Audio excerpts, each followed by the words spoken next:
OFWs around the world. Streaming live on www.facebook.com/DZRJ810am or on YouTube, channel RJAM News.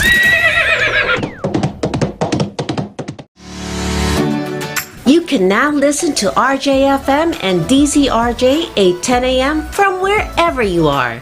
Just type in RJ 100.3 FM on TuneIn Radio, Streema, Radio Garden, and just type in RJFM for online box radio.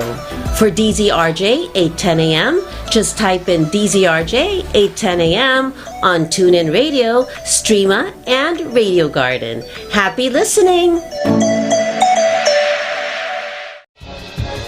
To all Teleradio Bandido viewers and listeners, you can now watch Teleradio Bandido on our new YouTube channel, RJAM News. Hit the subscribe button and like the video. Don't forget to click the bell icon so you get notified when a new video gets uploaded. Don't miss out on our dynamite lineup.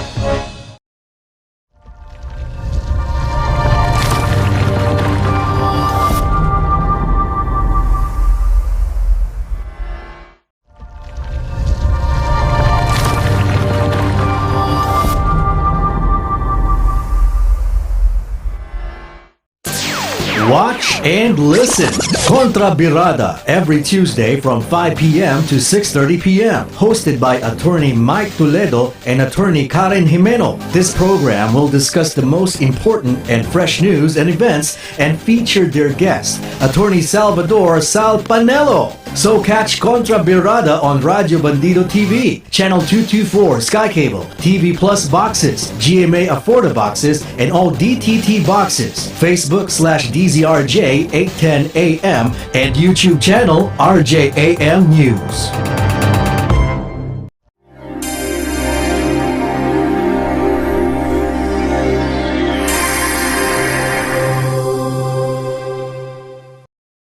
Welcome, the newest addition to our lineup of explosive anchors. A veteran broadcaster, a sports news anchor, race car driver, columnist, and reporter. Ira Panginiban and his program, Free Spits. Free Spits, a parody of free speech, a right we always abuse. Free Spits, freewheeling discussions, no holds barred.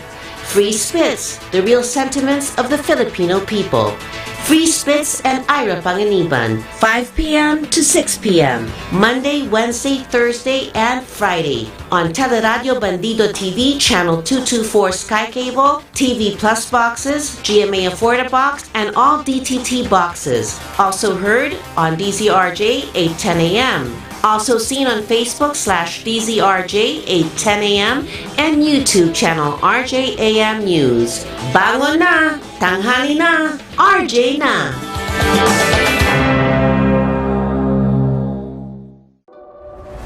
The mystical, the magical, and the occult, made easy by G and Marge Santos on Mystical Buffet, aired every Saturday from 9 p.m. to 11 p.m. This program gives insights and guidance in the world of essential spirituality and wisdom of the ages. Its aim is to share extraordinary topics to everyday lives of ordinary people. Walk with them in a mystical, alternative, and less than ordinary path of life. Watch them every Saturday on Teleradio Bandido, Channel 224 Sky Cable, TV Plus boxes, digital free-to-air Channel 29, Facebook.com/DZRJ 810 AM, and YouTube channel RJAM News. Join Arnel Doria as he explores the world of travel, transportation, road safety, and the environment. Tune in to Good Trip every Saturday at 1 to 2 p.m. on Teleradio Bandido, Channel 224 Sky Cable, TV Plus boxes, digital free-to-air Channel 29, Facebook.com/DZRJ 810 AM, and YouTube channel RJAM News. Litrato Philippines, hosted by Mike Francisco and Michelle Encarnacion, showcases a variety of wonderful, uplifting beauty queens from all over the world, Philippine tourism, culture, and lifestyle, and issues being faced in our country. Catch them Monday to Friday from 1 p.m. to 2 p.m. on Teleradio Bandido, Channel 224 Sky Cable, TV Plus boxes, digital free-to-air Channel 29, Facebook.com/DZRJ 8:10 a.m. and YouTube channel RJAM News. The Observer, Pusong Minero, is a radio program that Watch and listen. Kontra Birada every Tuesday from 5 p.m. to 6:30 p.m. Hosted by Attorney Mike Toledo and Attorney Karen Jimeno. This program will discuss the most important and fresh news and events and feature their guest, Attorney Salvador Sal Panelo. So catch Kontra Birada on Radio Bandido TV, Channel 224 Sky Cable, TV Plus boxes, GMA Afforda boxes, and all DTT boxes. Facebook/DZRJ 8:10 a.m. and YouTube channel RJAM News.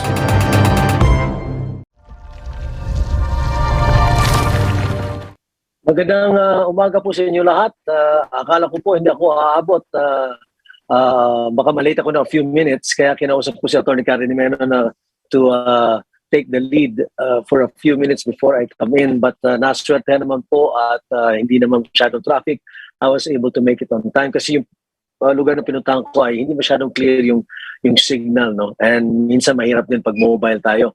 So anyway, pleasant good morning to everyone. Malapit na po Pasko. May buntag sa atong mga kauban na Kabisayaan. And mamaya-maya po sasama sa atin si Atty. Karen Jimeno dito sa ating programang Kontra Birada sa Radio Bandido o Radyo Bandido at napapanood din tayo sa RJTV. At sana naman po at makausap natin mamaya-maya si Secretary Sal Panelo dahil well, alam naman natin, no? O sana pagpatuloy natin yung pag-uusap tungkol dun sa cancellation ng Certificate of Candidacy ni Senator BBM at yung mga disqualification cases din na final, no? Kung ano naman ang views niya diyan, no? May sinabi si Comelec spokesperson Jimenez regarding the possibility of substitution. Tingnan natin kung ano ang pananaw ni Secretary Sal. At of course, nasa mga front pages ng ating pahayagan today.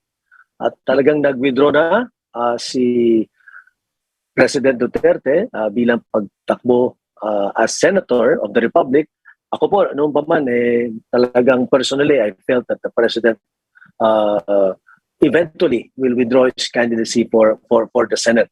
No, I always felt that while yes, he would want to serve in the Senate, perhaps in that capacity, pero siguro ang kanyang pananaw kailangan na rin after serving for so many years in public service, no, and the last being as president, it's time of course to pass it on, no, to other potential leaders or younger leaders of the country.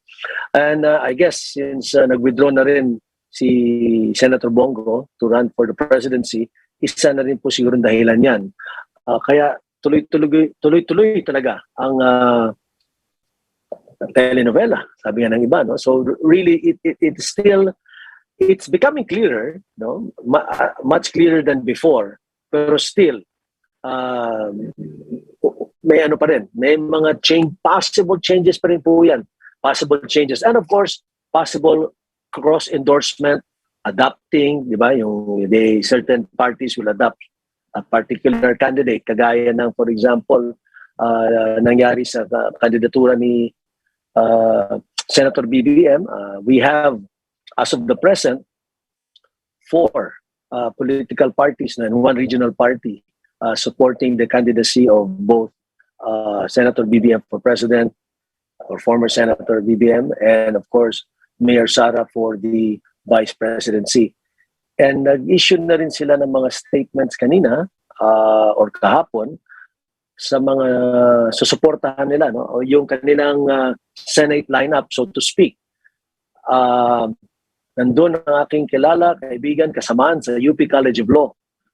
Isang magaling na abogado, isang international lawyer talaga, and professor din ng UP College of Law, si Secretary Harry Roque, who was mentioned by the tandem to be one of the senators, or rather one of those to be in the Senate slate of the party or the coalition of Senator BBM and Mayor Sara. So, exciting yan. At nandun po, na-mention din po ang pangalan ng aking kaibigan din, matalik na kaibigan, ang dating Secretary of Defense, Gilbert Gibo Teodoro, taga-UP College of Law din po, bar top-notcher, isang magaling na abogado, at ako'y sinerte na noong 2010, isa ako sa mga taong tumulong sa kanya nung pagtakbo niya bilang Pangulo in 2010 against, of course, Pinoy, who became eventually the president. No? And of course, I think Senator Manny Villar also ran at the time, former Speaker and former Senate President Villar also ran at the time. But unfortunately, of course, Mr. Teodoro at the time lost to Pinoy. At the end of the day, alam mo, timing din yan sa pagtatakbo. Pero isang maganda experience yun. I was head of his campaign media bureau, and ako po rin yung spokesman ni Gilbert Gibo Teodoro nung panahon na yun. At ang masasabi ko lang ay siguro kung hindi noon at hindi yun ang panahon, baka may posibilidad sa mga darating na panahon ngayon na bumalik na siya sa larangan ng public service or politics, no? At sayang naman kung hindi siya pumasok ulit, no? But let's see, no? Nandiyan din si iba't iba pang mga kandidato. Baka daw si Win Gatchalian papasok. Nakakuha ko ng message dito. Si partner, Atty. Karen, are you in? Yes, I've been here, pero nung tuloy-tuloy naman, I didn't want to interrupt. So, how are you? How are you? I'm good. Yes. I'm still here in Clark, kaya na-delay ng konti kasi nag-ready na rin kami to leave soon. At tatapusin ko lang yung ating program, and then I'm gonna start heading back to Manila.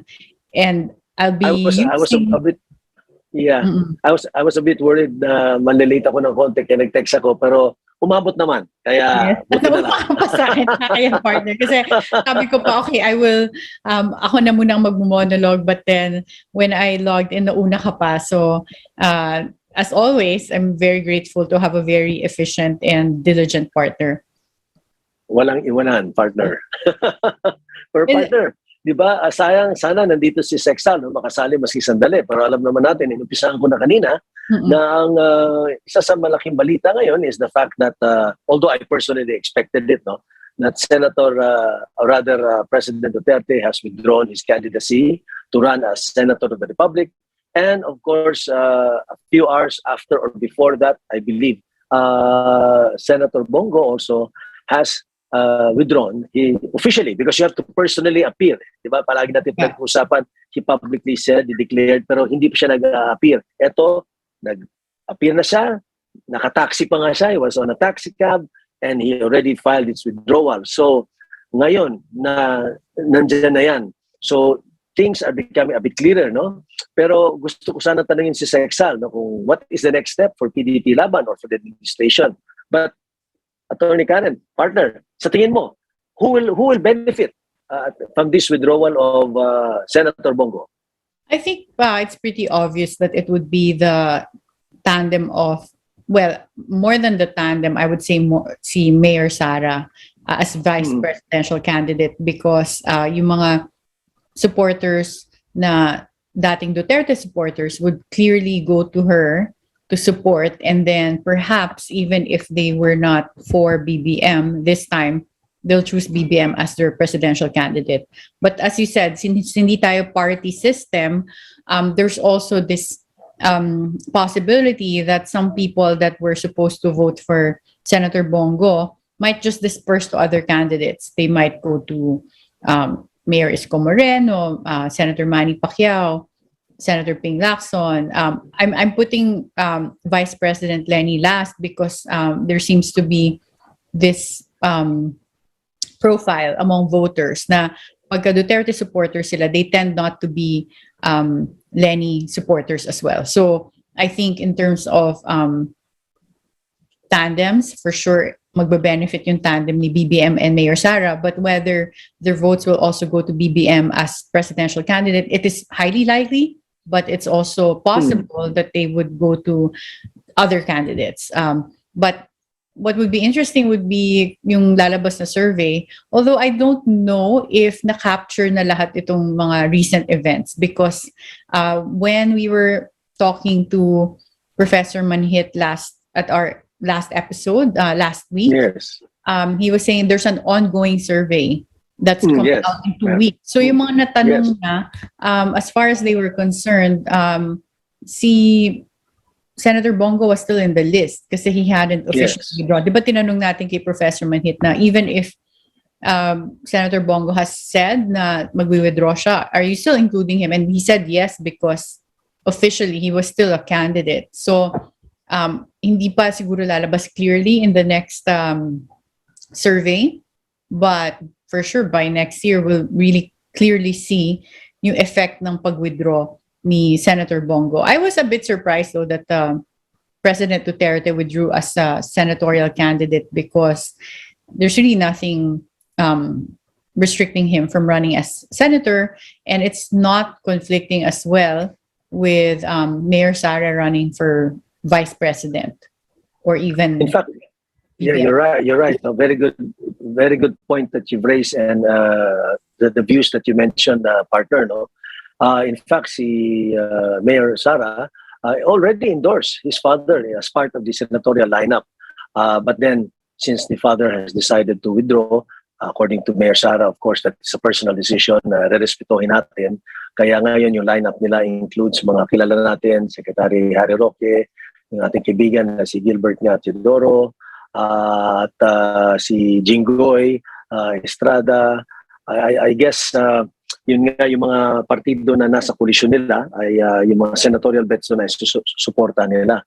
But sa tingin mo, partner, yung up to now kasi, no, which I find it ironic kasi sinabi ko nga kay Secretary Sal, no, that the administration party up to now does not have a standard bearer. Now, it is clear na sila nag-withdraw na. Ang sinabi yata ng PDP Laban na they will be still finding a candidate, no, to take the place of Senator Bongo.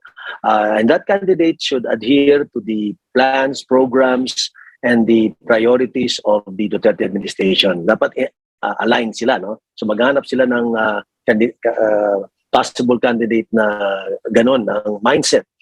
But are you talking about a new candidate, Attorney Mike, like a completely new candidate, or someone from the existing candidates that they will endorse as the admin candidate?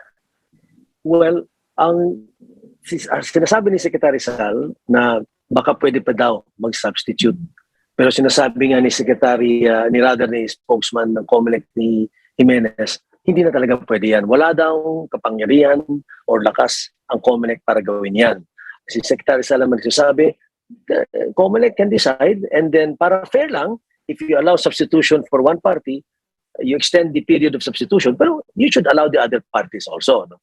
I don't know kung meron ng president yan, so let's see. Pero nagsalita na yung COMELEC, which is an independent constitutional body, na baka malabo yun. Na kung malabo yun, ibig sabihin, partner, di ba, they will end up endorsing any of the existing candidates running for president. And ako, ang nakikita ko kung ganun, baka mangyayari yan. If they will go for a presidential candidate, di BBM Sara na.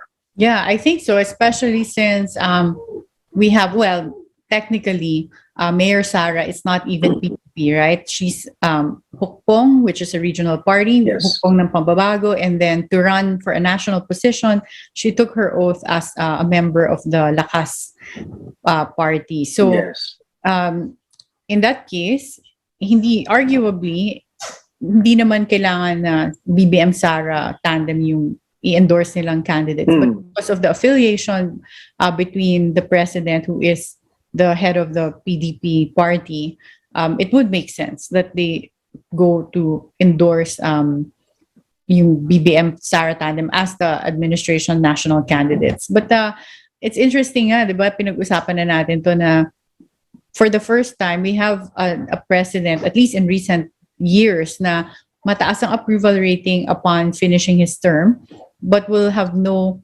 clear successor that's really from him as from his administration. So ano ba yung tawag dati ni Secretary Sal dati? Tragedy daw yon. So well, sayang, but I think a lot of us didn't expect this as well. I agree with you.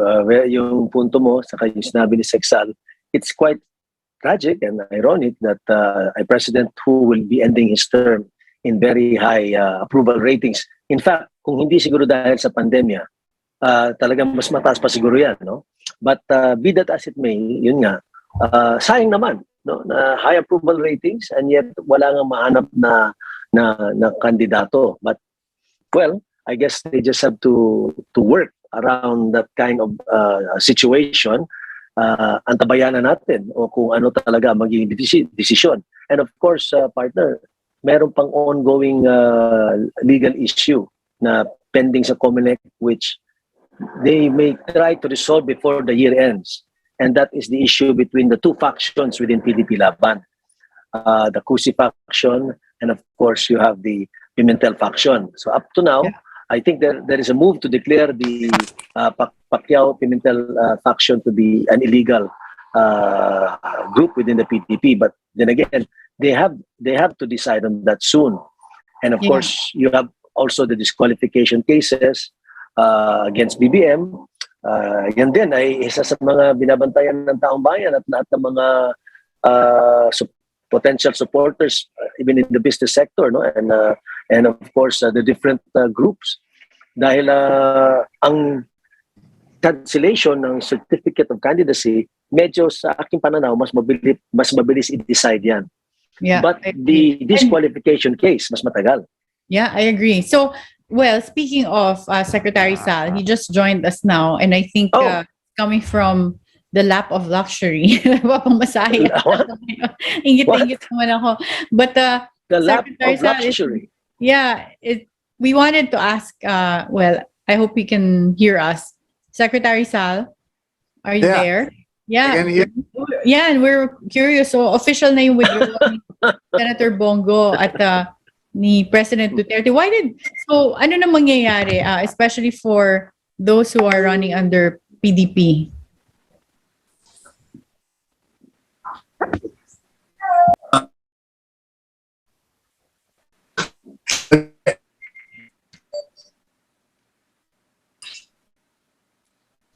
Ganito na lang. Can you hear me?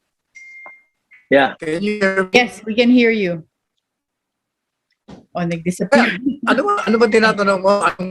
Well, ang nangyari is, on the surface, it appears that this administration in power is suddenly deprived of the impetus and the wings to propel itself to greater heights and glory and accomplishments. However, the two, Bongo and the president, have laid the foundations, so to speak, to make this country reach greater heights of glory.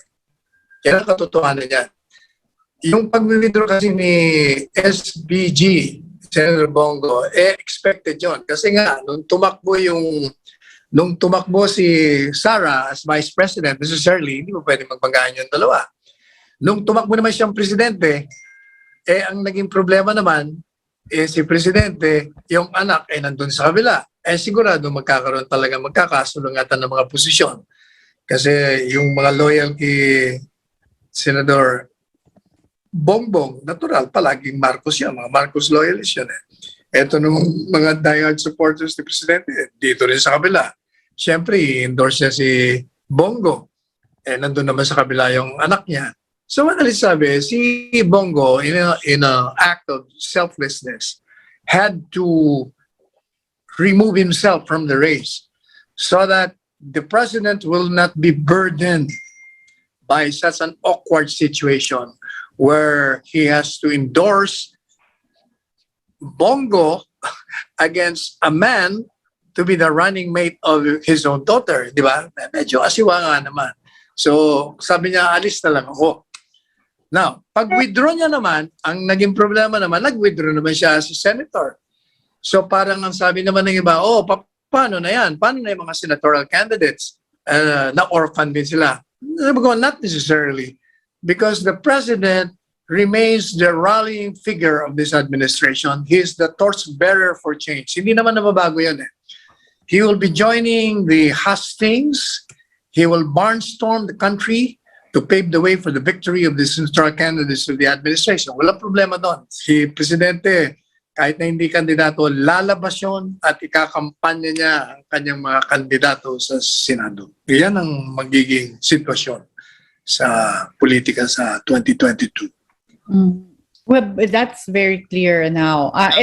Is it going to be the case na wala na lang i-endorse na presidential and vice presidential candidate ang PDP?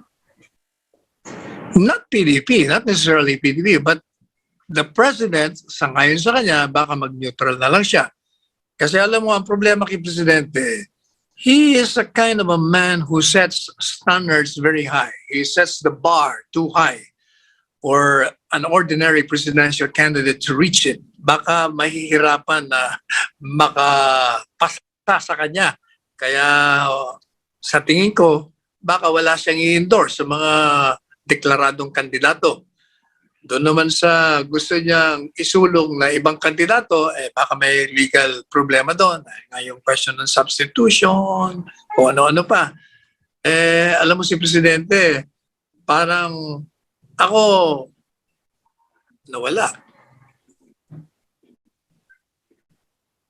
Secretary Sal?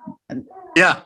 Alam mo ako, ang tingin ko Presidente, parang ako'y naniniwala dun sa kanyang pamilya na siguro panahon na ng Presidente na magpahinga. Masyado na siyang maraming ginawa sa Panguluhan.